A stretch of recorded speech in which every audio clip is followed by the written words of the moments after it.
नमस्कार प्रणाम, हमें राघवेंद्र स्वागत बा आप सबके इन खबर के भोजपुरी चैनल पे।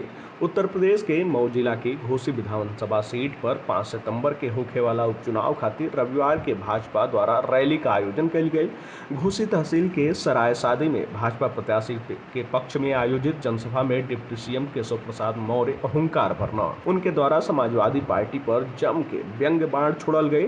वहीं सुभाषपा अध्यक्ष ओम प्रकाश राजभर, कैबिनेट मंत्री ए के शर्मा और अनिल राजभर समेत कई मंत्री सपा पर हमला बोलल लोग। जनसभा से इतर मीडिया से बातचीत समय डिप्टी सीएम द्वारा कहल गई कि भाजपा ही वर्तमान और भाजपा ही भविष्य बाटे। घोसी उपचुनाव में दारा सिंह चौहान का जीत तय बा। सपा पर कटाक्ष करत हुए उनके द्वारा कहल गई कि 400 सीट जीतत उनका पार्टी में भगदड़ मच गई। विधायक दारा सिंह चौहान इस्तीफा दे देना कहे कि सपा में गुंडा और माफिया बाटे।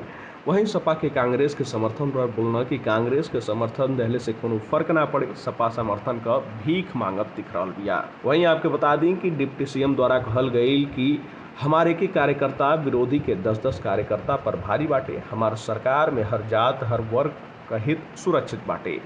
उनके द्वारा कहल गई कि भाजपा के कार्यकर्ता और समर्थक इतना उत्साह से मतदान करें कि समाजवादी पार्टी समाजवादी पार्टी हो जाओ।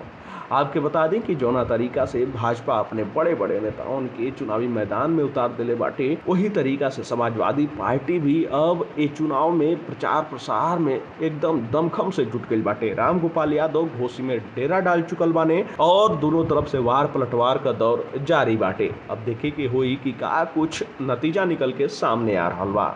अभी फिलहाल ये जानकारी में इतना ही। देश दुनिया से जुड़ल तमाम खबर देखे खातिर आप सब जुड़ल इन खबर भोजपुरी के साथ। तब तक खातिर नमस्कार।